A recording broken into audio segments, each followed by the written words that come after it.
오늘은 마지막 질문들 두 번째 시간입니다. 우리가 주의 이름을 어떻게 멸시하였나이까? 또 우리가 어떻게 주를 더럽게 하였나이까? 라고 하는 주제로 오늘 말씀을 나누도록 합니다.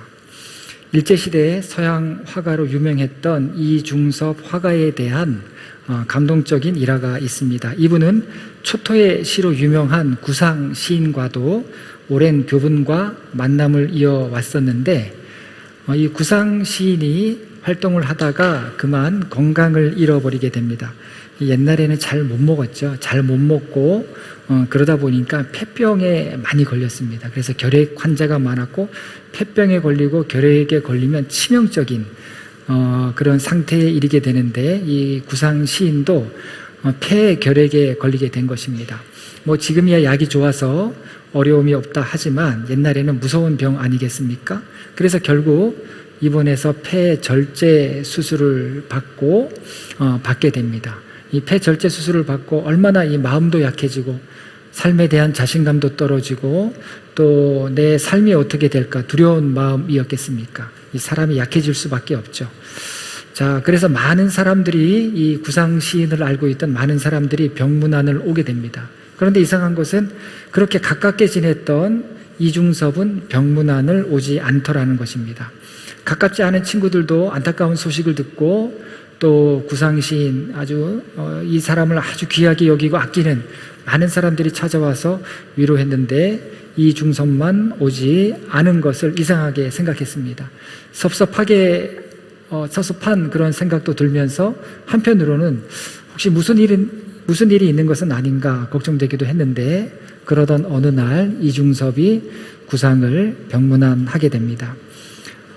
병문안 와서 하는 말이 미안하다고 벌써 와도 왔어야 되는데 그동안 내가 오지 못했다라고 빈손으로 오기가 참 부끄러웠다고 빈손으로 올 수 없어서 오지 못했다라는 그런 이야기를 합니다. 그러니까 구상은 무슨 말이냐고 내가 자네를 얼마나 생각하고 자네를 오기를 손꼽아 기다렸는데 이렇게 와주어서 얼굴만 보는 것만 하더라도 너무 고맙고 감사하다라고 하는 그런 말을 주고받게 됩니다. 그러던 와중에 이중섭은 들고 온 것을 펼치기 시작합니다. 그것은 환자를 위한 것이었는데 먹을거리는 아니었습니다. 지금도 병문안을 가면 환자의 건강을 생각해서 먹을거리를 준비하는 경우가 많은데 먹을거리를 가져간 게 아니라 꺼내는데 보니까 그림이었다고 합니다. 여러분 환자에게 무슨 그림이 필요했겠습니까? 그래서 구상이 이것이 무슨 그림이냐라고 이렇게 물으니까 이중섭은 천도복숭아를 그렸다라고 하면서 옛날 어른들은 천도복숭아를 먹으면 무병장수한다라고 그렇게 얘기했기 때문에 내가 자네를 위해서 먹을거리 대신에 이렇게 그림을 그려왔노라라고 이야기를 합니다. 당시 이중섭은 굉장히 어렵고 궁색한 그런 생활을 하고 있었던 것입니다. 그림을 그려왔을 때 그 마음은 이걸 마음으로라도 먹고 눈으로 보고 마음으로라도 먹고 얼른 회복하라라고 하는 그런 의미였던 것입니다. 구상은 그 그림을 보고 말을 잊었다고 합니다. 과일 하나를 사올 수 없었던 가난한 화가 친구가 그림을 다 그려오느라 늦게 왔다고 생각을 하니까 마음이 한편으로는 아프면서 또 한편으로는 그 마음 씀씀이가 얼마나 고맙고 감사한지 이 구상은 크게 감동을 받게 됩니다. 그래서 구상 시인은 그 천도복숭아 그림을 세상 떠나는 날까지 서재에 걸어두고 이중섭과 평생을 함께 했다고 합니다. 여러분 한번 핸드폰으로 한번 찾아보시기 바랍니다. 이 마음이 느껴지고 어떻게 천도복숭아를 저렇게 사람과 함께 저렇게 그려냈을까 하는 그런 감동을 받게 됩니다. 그림이 중요한 게 아니고 또 내가 그 사람과 몇 년을 살았다, 몇 년을 함께 했다라고 하는 그런 관계가 중요한 게 아니라 사람과 사람 사이에서는 마음이 중요하다라고 하는 거, 그것을 다시 한번 생각하게 되는 것입니다. 이 마음을 주고받는 일이 중요합니다. 여러분 우리가 한 교회에서 신앙생활을 해도 한 지붕 아래 우리가 함께 살아도 마음을 주고받지 못하는 경우가 참 많습니다. 그러면 이 관계가 겉돌게 됩니다. 관계가 겉돌게 되면 그때부터는 서로 대하기가 어려워지기 마련인 것입니다. 아무리 가까웠던 관계라 할지라도 마음의 주고받음이 점점 결여되어 간다면 결국 남남처럼 되는 것은 시간 문제인 것입니다. 여러분, 그래서 날씨가 추워지는데 여러분의 마음의 온도는 조금 더 의도적으로라도 높이시기 바랍니다. 우리가 이렇게 함께 신앙생활 할 때 하나님께서 우리에게 은혜 주심을 믿는다면 하나님께서 우리의 마음도 열어주시고 우리의 또 생각도 새롭게 하시리라 믿습니다. 왜냐하면 다른 상처보다 이 마음의 상처가 아무는데 굉장히 오래 갑니다. 그리고 또 신앙생활에서 중요한 것도 역시 우리 마음입니다. 하나님과 인간관계에서 하나님은 다른 거 보지 않는다. 이 세상을 창조하신 분이 우리가 드리는 무엇으로 만족하실 수 있겠습니까? 다른 거 다 필요 없다 하시면서 내가 너의 마음을 받겠다. 내가 너의 중심을 받겠다. 그것을 제일 기뻐한다라고 그렇게 말씀을 하십니다. 그런데 이것은 실은 참 어려운 그런 말씀인 것입니다. 우리가 하나님 앞에 내 중심을 어떻게 보여드릴 수 있겠습니까?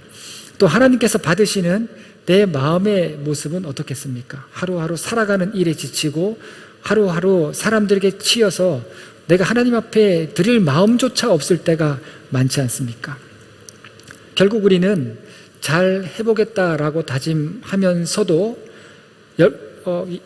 형식에 머물러 있어서 점점 율법적으로 되어 갈 때가 많습니다. 그리고 의도적으로라도 열심을 내서 마음의 온도가 올라가면서 마음은 막 뜨거워지는데 나중에 보면 이것이 하나님의 열심으로 뜨거워진 마음이 아니라 자기 열심으로 달구어진 마음일 때가 참 많습니다. 그래서 어려운 겁니다. 자, 오늘 본문의 말씀은 하나님께서 이 마음을 잃은, 하나님을 향한 마음을 잃고 또 하나님을 향한 중심을 잃은 이 제사장들을 책망하는 그런 말씀입니다. 이런 말씀 준비할 때가 참 어렵습니다. 제사장에 대한 이야기가 성경에 많이 나오는데 제사장 하면 제가 자꾸 찔립니다. 저를 향한 말씀인 것 같기도 하고 내가 이렇게 부족하고 내가 이렇게 하나님 앞에 책망받아야 될 사람이구나 하는 것을 생각하면 말씀을 준비하기가 굉장히 어려워집니다. 6절과 7절 말씀에서 하나님께서 연이어서 이 제사장에 대해서 책망을 하시는데 6절 말씀을 보면 내 이름을 멸시하는 제사장들아 나 만군의 여호와가 너희에게 이르기를 아들은 그 아버지를 종은 그 주인을 공경하나니 내가 아버지일진데 나를 공경함이 어디 있느냐 내가 주인일진데 나를 두려워함이 어디 있느냐 하나 너희는 이르기를 우리가 어떻게 주의 이름을 멸시하였나이까 하는도다. 하나님께서 이 제사장에 대해서 말라기 1장 6절부터 2장 9절까지 계속해서 언급하고 계시는 것을 보게 됩니다. 하나님께서는 이 제사장들에 대해서 참으로 많은 것을 말씀을 하십니다. 그리고 이 제사장의 문제는 어제 오늘의 문제가 아니었습니다. 하나님께서는 이 제사장의 문제, 그 어떤 사람들보다도 제사장의 문제를 중요하게 생각하십니다. 중요하게 생각하셨던 이유는 이 제사장의 직무는 예배와 직결되어 있었고 그리고 말씀과도 직접적으로 연관되어 있었기 때문입니다. 그렇기 때문에 제사장에 대한 책망은 보통의 책망이 아닙니다. 엄청난 책망으로 하나님께서 말씀하시는 것을 보게 됩니다. 자, 하나님께서 왜 제사장에 대해서 다른 사람들보다 더 크게 책망을 하셨을까? 왜냐하면 하나님께서는 이스라엘 백성 중에 거하셨기 때문에 제사장에게 대해서는 아주 큰 책망을 하셨던 겁니다. 그러면 하나님이 이스라엘 백성 중에 계신 것과 제사장의 잘못된 행위가 무슨 연관이 있을까? 여러분, 깊은 연관이 있습니다. 하나님은 죄와 함께하지 않습니다. 죄가 있는 곳에 하나님께는 계시지 않습니다. 자, 그런데 하나님께서 죄 많은 이스라엘 백성 가운데 어떻게 거하실 수 있을까? 바로 제사장의 역할 때문에 거하실 수가 있었던 것입니다. 제사장들은 백성들이 드리는 제물을 하나님 앞에 드릴 때 그 제물과 그 예배는 이스라엘의 죄사함을 얻기 위한 제물과 예배였던 겁니다. 죄사함을 통하여서 하나님께서는 이스라엘 백성 가운데 거하셨고 그때 중요한 역할을 감당했던 사람들이 바로 제사장이었던 것입니다. 그래서 스가랴서에서도 제사장의 사명은 생명과 평화의 언약이다라고 말씀을 합니다. 그리고 말라기서에서도 제사장의 사명은 역시 똑같이 이야기합니다. 생명과 화평의 사명이다. 여러분, 신약성경에 오늘날 우리 모두를 제사장으로 불렀다라고 했을 때 여러분, 우리는 생명의 사역을 하고 있는 겁니다. 교회에 아침 일찍 오셔서 예배 준비를 하고 청소를 하고, 날씨가 더우면 더운 대로 걱정이고, 더울 때는요 일부 예배 때 청소하시는 분들 보면 다 젖습니다. 저는 그냥 계단만 올라와도 옷이 다 젖는데 청소하실 때 보면 다 젖어요. 겨울에는 춥습니다. 히터를 틀어도 이 공간이 워낙 넓기 때문에 일부 때는 굉장히 쌀쌀합니다. 근데 아침 일찍 오셔갖고 누군가는 이 천문을 열고, 누군가는 계단에 흙을 쓸어내고, 화장실을 청소하고, 변기를 닦고, 이렇게 예배 준비하는 이 모든 일들, 여러분 생명의 사역이라고 생각하셔야 됩니다. 아멘 하셔야 돼요. 예, 우리 모두는 그렇다고 우리 성가대 우리는 뭐냐 이렇게 생각하실 수 있는데, 우리 모두가 생명의 사역자예요. 그죠? 제사장으로 부르셨기 때문에 우리가 예배하는 것도 그렇고 준비하는 것도 그렇고, 우리가 함께 이렇게 마주 앉아서 함께 교제 나누고 또 함께 즐거워하고 찬양하고, 이 모든 것이 생명 사역이다. 또 화평의 사역, 평화의 사역입니다. 이제 앞으로는 우리 교회가 내년도 목회 계획을 제가 준비하고 있는데, 그런 교회가 될 수 있도록 지금 많은 생각을 하면서 기도하고 있습니다. 하지만 우리는 죄성을 가졌죠. 그러나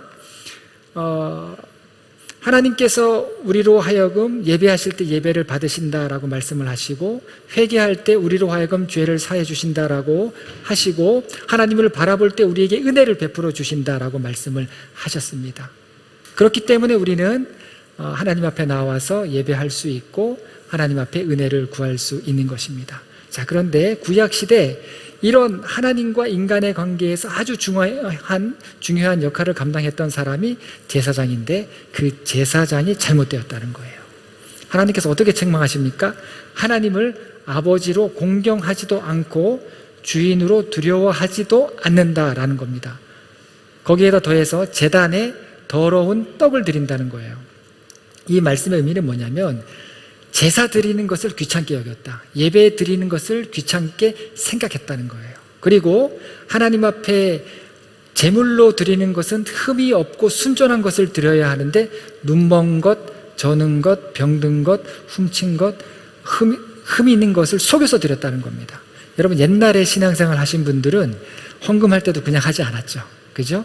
은행에서 이렇게 바꿔갖고 와갖고 정말 깨끗한 돈으로 그냥 주머니에서 대충 이렇게 꺼내서 그냥 남이 볼까봐 손으로 이렇게 꼭 쥐고 이렇게 안 보이게 넣는 그런 헌금이 아니라 아주 신권으로 바꿔와서 감사한 마음으로 정말 드리는 그런 신앙들이 있었는데, 여러분, 그런 신앙들이 어디에서 성경의 유래를 찾을 수 있습니까?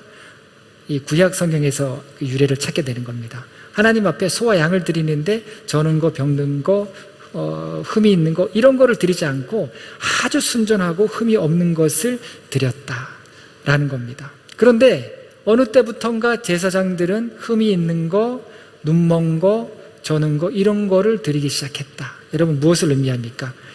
그런 제사장의 행동은 그들을 대변하고 있는 겁니다.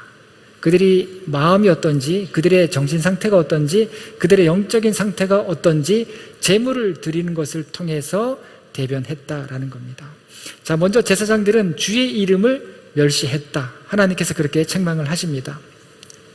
우리식으로 이해하면 그 이름에 먹칠을 했다 정도로 이해할 수 있는데, 이 말씀은 그 정도로 이해되는 것이 아니라 이 히브리적으로 이름은 어떤 의미를 갖고 있는가, 이것을 알아야 이해가 되는 말씀입니다. 히브리어로 이름이라고 하는 단어는 셈이라고 하는 단어인데, 이름이라고 하는 그 의미보다 굉장히 폭넓은 그런 의미를 가지고 있습니다. 셈이라고 하는 그런 단어와 같은 어근을 갖고 있는 단어들을 살펴보면 바람이라든가 또는 호흡이라고 하는 단어로 연결됩니다.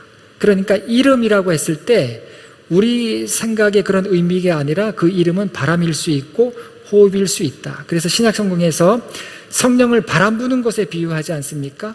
자, 이조차도 하나님의 이름과 연관이 있다라는 겁니다.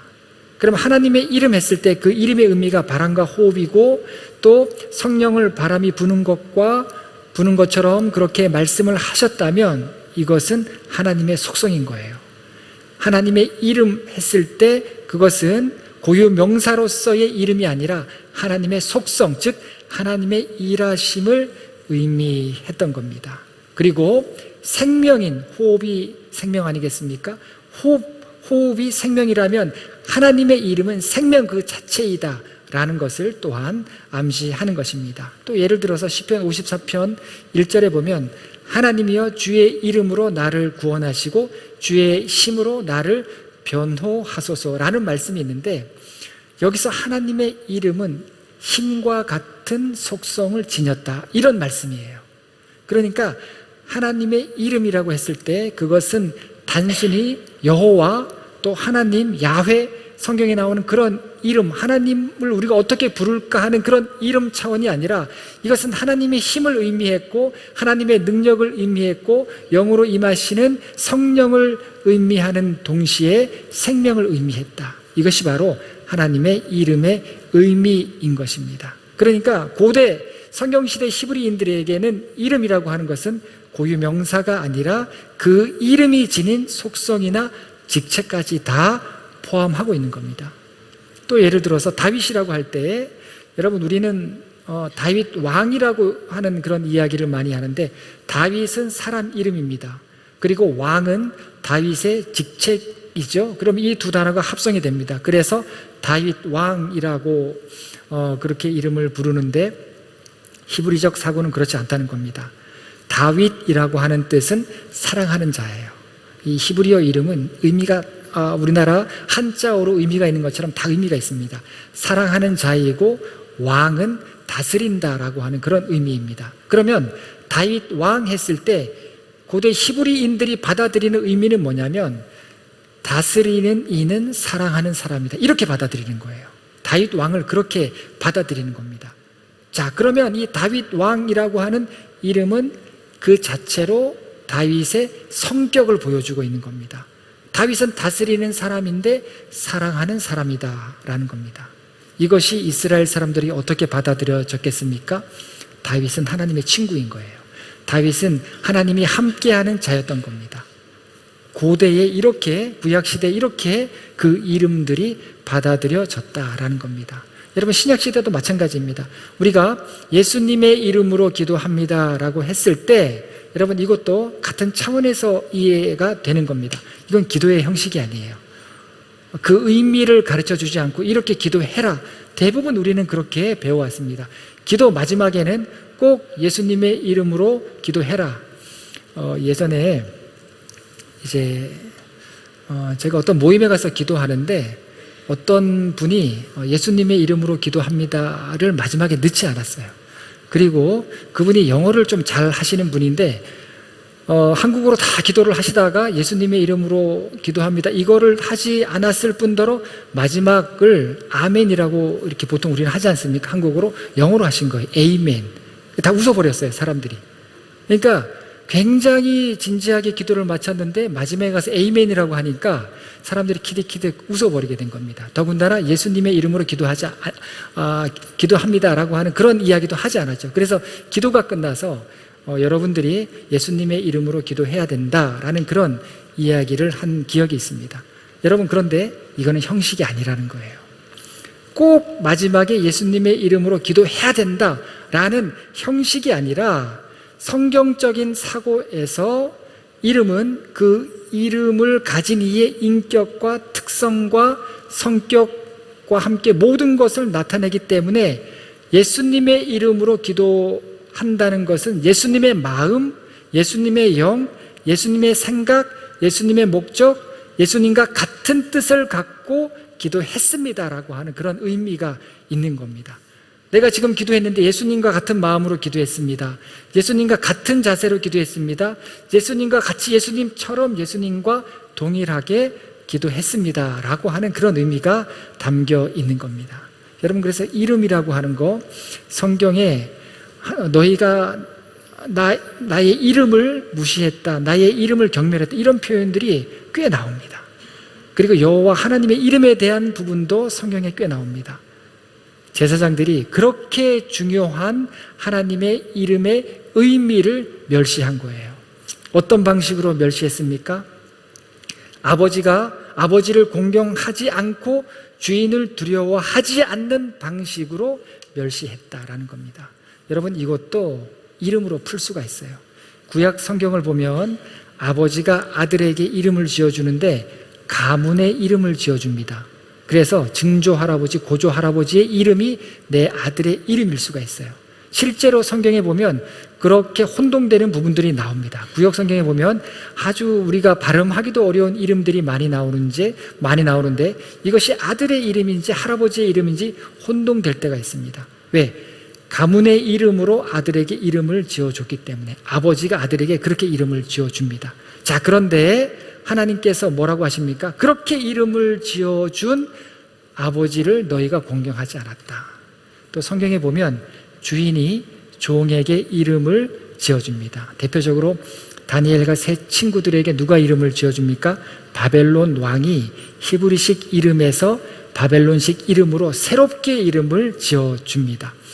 역시 하나님께서도 아브라함의 이름을 아브라함으로 또 야곱의 이름을 이스라엘로 바꿔주셨죠. 그리고 예수님께서는 시몬을 게바로, 베드로로 이름을 바꿔주셨습니다. 주인은 종에게 이름을 주면서 주인과 종의 관계를 새롭게 새깁니다. 너는 나와 함께하는 자라는 그런 의미이죠. 이건 영광입니다. 아버지는 아들에게 이름을 지어줍니다. 가문의 이름을 지어주면서 우리는 믿음으로 세워진 가정이다라는 것을 표현합니다. 이것도 역시 영광입니다. 여러분, 이것이 의미하는 바가 무엇이냐면 오늘날 나를 규정하는 분이 누구인가? 우리가 하나님을 나의 아버지로 모시고 예수 그리스도를 믿음으로 고백하고 내 인생의 주인으로 고백한다면 오늘 내 삶을 규정하고 나를 오늘날 있게 하신 분이 누구이신가 하는 것을 우리가 이 말씀들을 통해서 다시 깨닫게 되는 겁니다. 나를 나되게 하신 분이 따로 있는 거예요. 나를 규정하시는 분은 하나님이신 것입니다. 그런데 우리가 그 하나님을 우리가 의식하지 않는다는 겁니다. 하나님을 아버지로 공경하지도 않고 주인으로 두려워하지도 않은 채 신앙생활을 하고 있다는 겁니다. 이것이 하나님의 이름을 멸시하는 겁니다. 제사장들 역시 나를 제사장으로 세우시고 부르신 그분을 주인으로 생각하지 않았다는 겁니다. 그 모습이 하나님을 두려워하지 않는 모습으로 나타난 것입니다.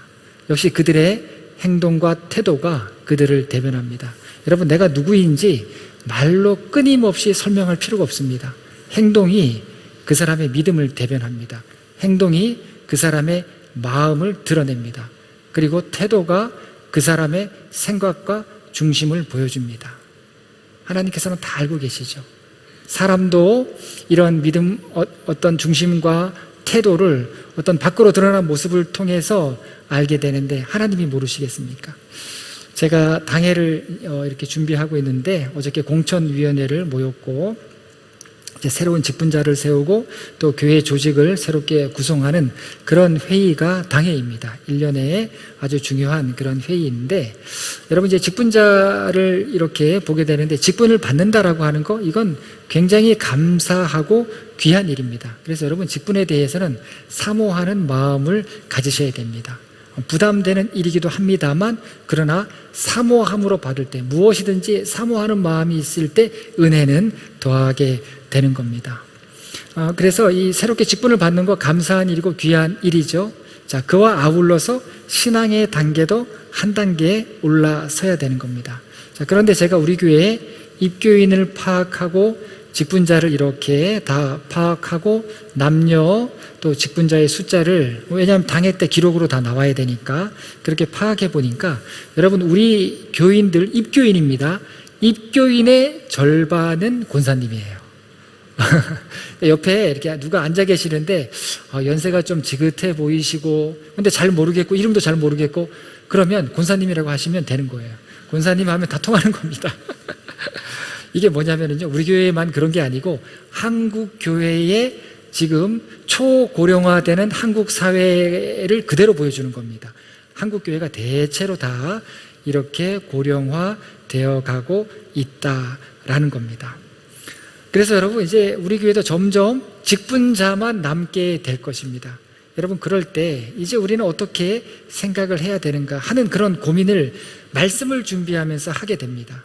이제는 우리가 직분을 받았다라는 것만으로 되지 않는다라는 겁니다. 예전에 당회 전에 이제 권사님 이렇게 교육을 하고 막 그럴 때 제가 잊을 수가 없는 기억이 있는데, 그분이 지금 여기 계시는 것 같아요. 제가 보니까 아주 오래전입니다.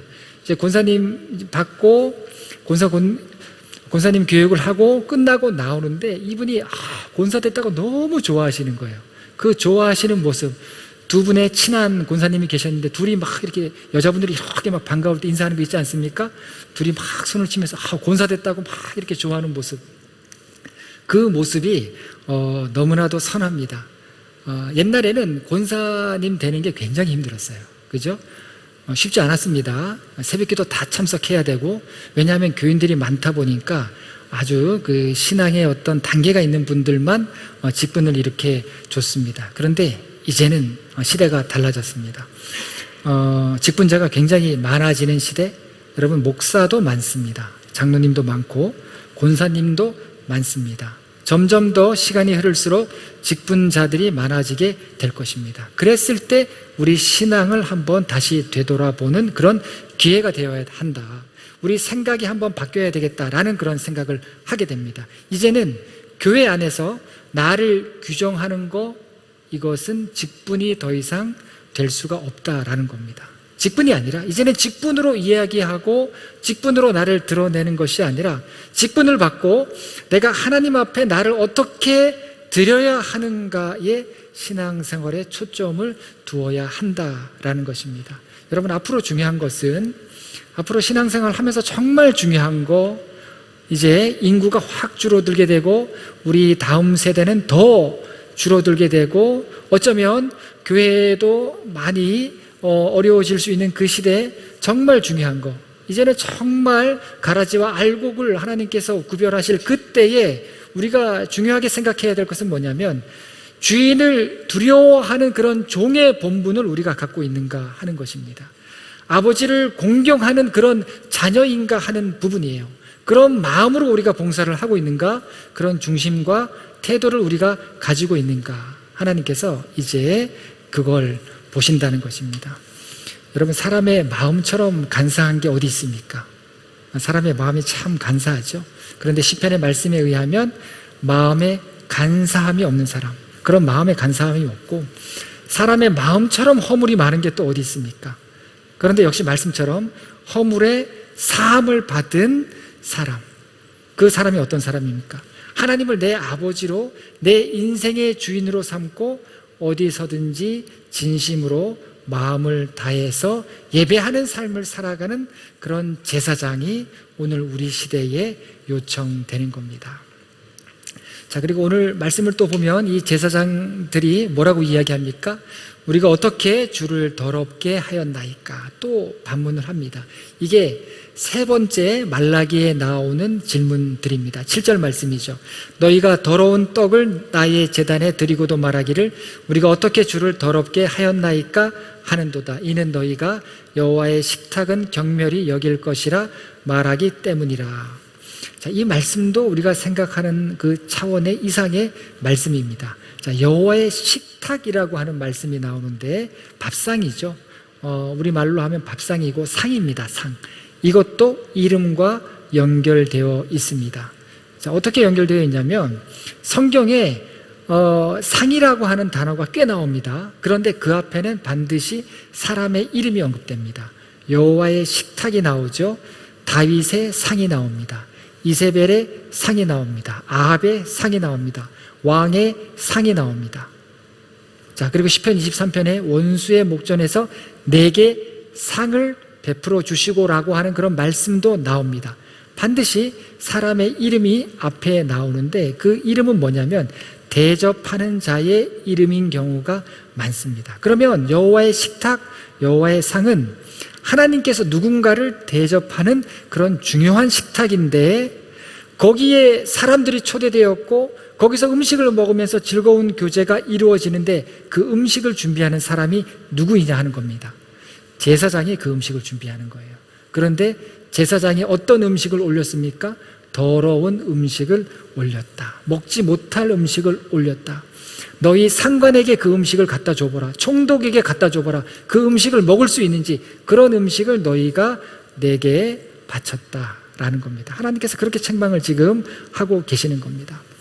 제사장은 그렇게 중요한 식탁의 음식을 중요하지 않게 생각한 거예요. 이것도 역시 제사장의 정신 상태, 영적인 상태를 보여주고 있는 겁니다.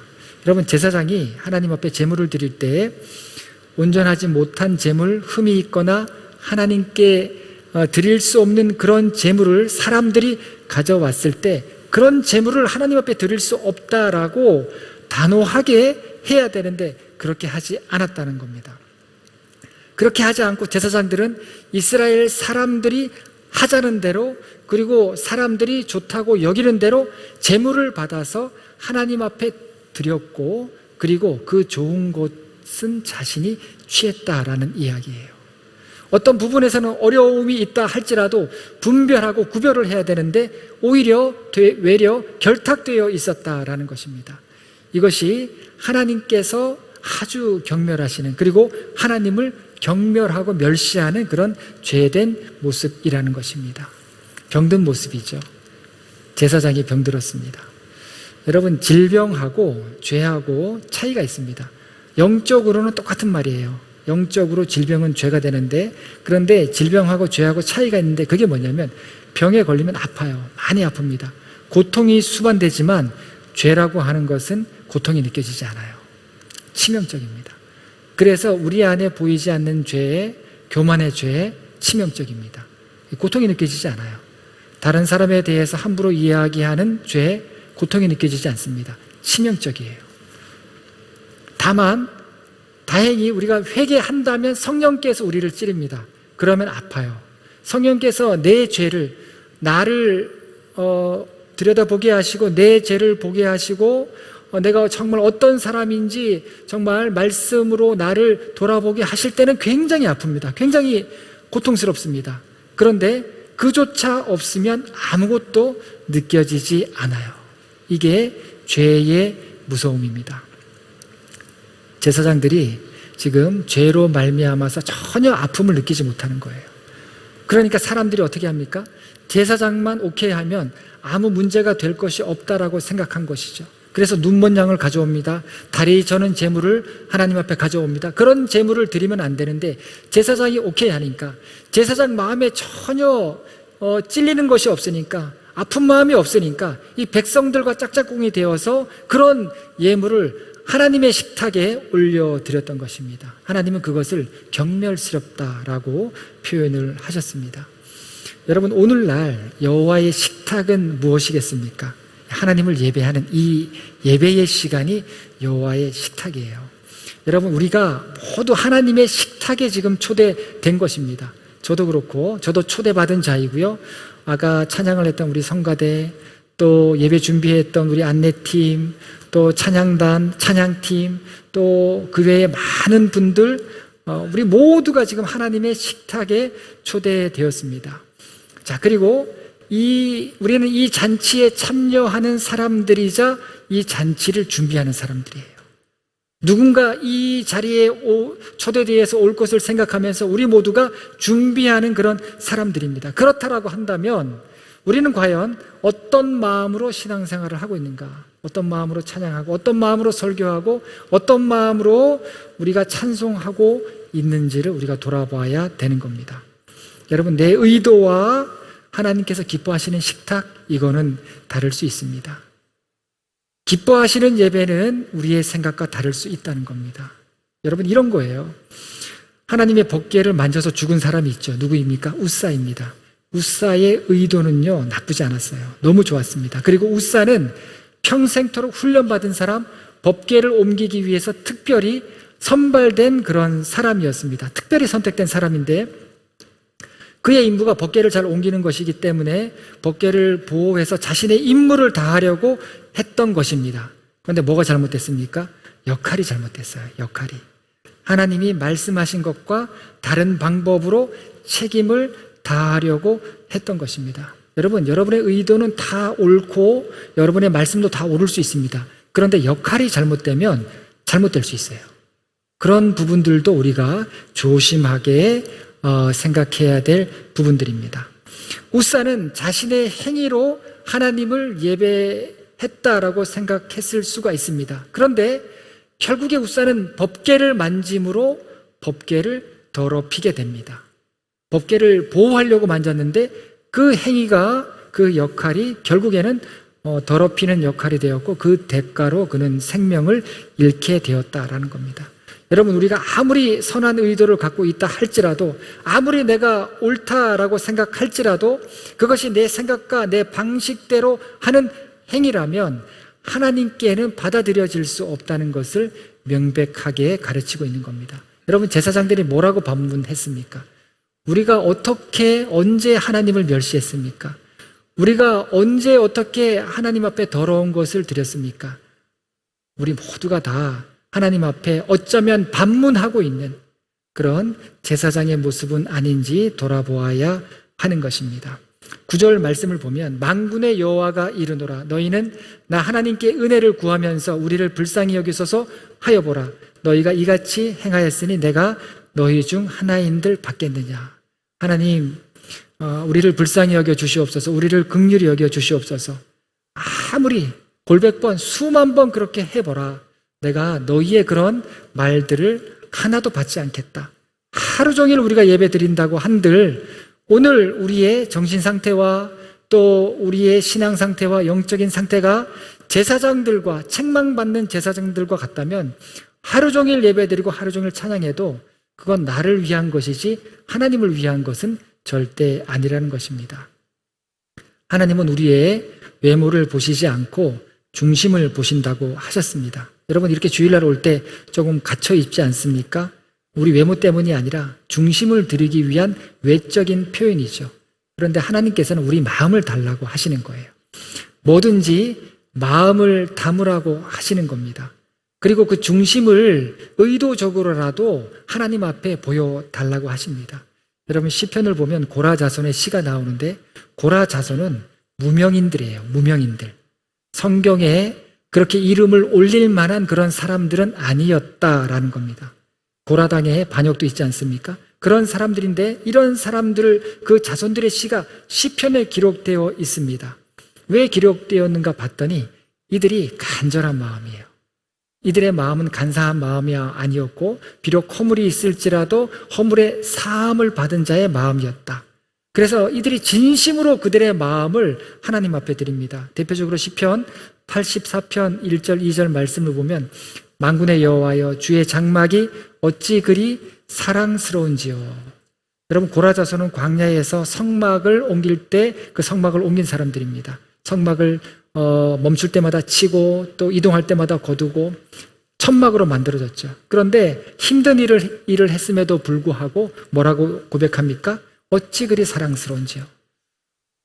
여러분, 이제 저희가 이제 홈페이지, 제가 이따가 이제 보고할 사항인데 홈페이지도 무료로 지금 만들고 있고 어플도 이렇게 만들고 있습니다. 거기에다가 제가 사진 3장을 넣었다라고 새벽 시간에 한번 말씀을 드린 적이 있는데, 여러분, 우리가 처음 이곳에 와서 예배 드릴 때, 그때의 감격과 그때의 감동은 잊을 수가 없습니다. 그리고 첫 추수감사절 경기도 광주에서 현수막을 들고 예배 드렸을 때 그때의 감동도 잊을 수가 없고요. 그리고 이 자리에서 올해 2월 달에 교회 창립 예배를 드렸을 때 그때의 감동도 잊을 수 없습니다. 그럼 이 자리가 어떤 자리입니까?